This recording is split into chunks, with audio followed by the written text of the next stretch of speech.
ยมือกล่องมือ รายการต่อไปนี้เป็นรายการบทบอลมาจากโรงเรียนมตนั่นดูเก่ามาในบทบอลที่มีชื่อว่าสวรรค์เมืองงามก่อนโดยมูยิ่งนักแสดงโดยนักเรียนของม.2ต่อไปเชิญทางทางส้มไหนก็ขอบใจ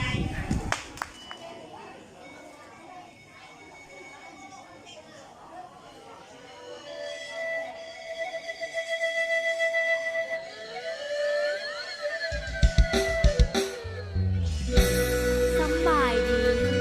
พี่น้องเอ๋ยไผว่าเมืองลาวเศร้าแล้วแต่ไผสิว่า